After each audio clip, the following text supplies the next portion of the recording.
കൊടുത്തത് അതിനായി ശരിയാവില്ല. അപ്പോൾ കളി ഇനി നമുക്ക് ഇതിങ്ങനെ വന്നു, ഇവിടെ ലാഭെടുത്തു, ഇവിടെ ലാഭെടുത്തു. ഇനിയോ അപ്പൊ എന്തായി? ഇനി ഈ സാധനം ചെലവാകാൻ വേണ്ടി ഇവിടെ എന്ത് കൊണ്ടു? ആര് വന്നു? അഡ്വർടൈസ്മെന്റ് കമ്പനി വന്നു അല്ലേ? ആ അഡ്വർടൈസ്മെന്റ് കമ്പനി ആ സിനിമ ആണല്ലോ, ആരും ആവാം ഇല്ലേ? അതിനെന്ത് വേണം? ഇനി എവിടെ വന്നു? ടി വിയിൽ വന്നു, പരസ്യം വന്നില്ലേ? അപ്പൊ പരസ്യത്തിന് കൊടുത്തു പൈസ. ഈ പൈസക്ക് ആരെണ്ണം വാങ്ങി കൊടുത്തത്?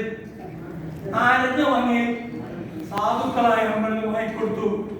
ഇതാണ് യഥാർത്ഥത്തിൽ നടക്കുന്ന ബിസിനസ്.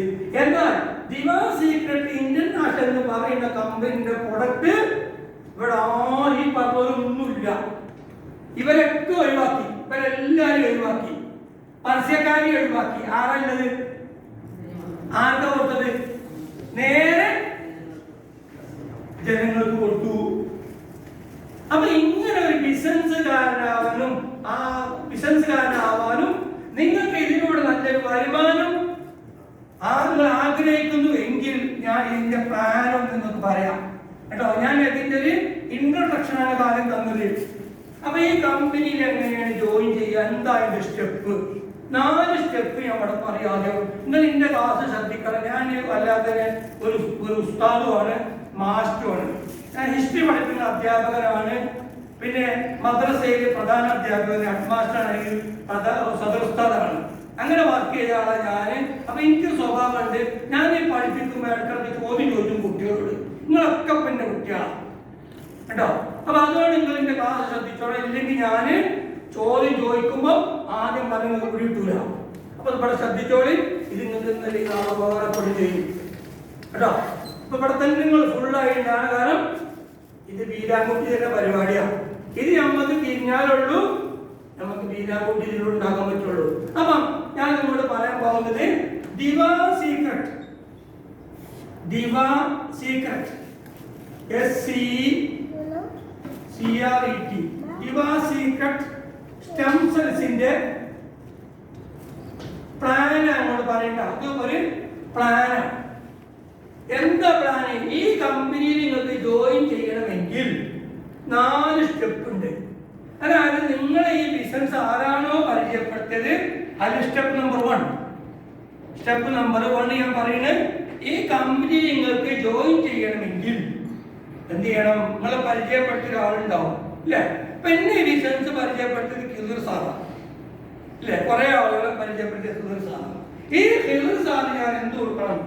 ആദ്യമായിട്ട് എന്റെ പേര് കൊടുക്കണം. പിന്നെന്താ കൊടുക്കേണ്ടത്? എന്റെ മെയിൽ ID കൊടുക്കണം. പിന്നെന്താ കൊടുക്കേണ്ടത്? എന്റെ മൊബൈൽ നമ്പർ കൊടുക്കണം. പിന്നെന്താ കൊടുക്കേണ്ടത്? എന്റെ അഡ്രസ് കൊടുക്കണം.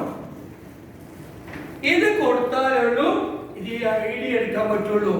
ഇവിടെ നല്ലോണം ശ്രദ്ധിച്ചോളൂ. അതിന് ലാസ്റ്റ് രൂപയാണ് ചോദ്യം ചോദിക്കാൻ പറ്റുന്നുണ്ട് കേട്ടോ. സ്റ്റെപ്പ് നമ്പർ ഞാൻ പറഞ്ഞു. ഈ കമ്പനി നിങ്ങൾ ജോയിൻ ചെയ്യണമെങ്കിൽ ഇത് വേണം. ഇനി നമുക്ക് വേണം നമ്മുടെ അഡ്രസ് വേണം, പിന്നെ പേരും mail ID mobile number Aadhaar നമ്പറും ഒക്കെ വേണം. ഓക്കെ, അപ്പോൾ ഡീറ്റെയിൽസ് വേണം നിങ്ങൾ മനസ്സിലാക്കാം. മനസ്സിലായോ?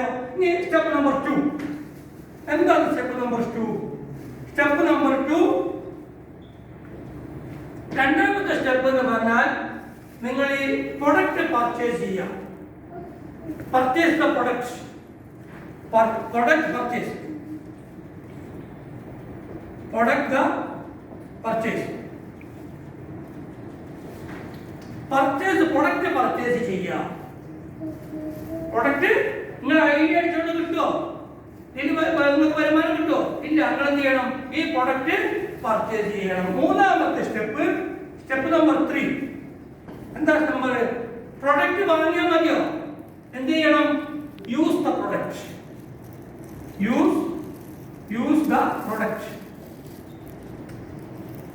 പ്രൊഡക്റ്റ് ഉപയോഗിക്കണം അല്ലേ? നമ്മൾ ഉപയോഗിച്ചെങ്കിൽ മാത്രമേ നമുക്ക് പറയാൻ പറ്റുള്ളൂ, അല്ലെങ്കിൽ ഹൃദയം തൊട്ട് പറയാൻ കഴിയൂല. ഞാൻ ഈ പ്രൊഡക്റ്റിനെ പറ്റി എന്തെങ്കിലും ഗുണം പറയട്ടെങ്കിൽ അത് ഞാൻ യൂസ് ചെയ്തുകൊണ്ടാണ്. നിരവധി പറയണം എനിക്കൊക്കെ 1.5 മാസം കൊണ്ട്. അപ്പൊ പ്രൊഡക്റ്റ് യൂസ് ചെയ്യുക. ഇനിയോ 4ാമത്തെ സ്റ്റെപ്പ്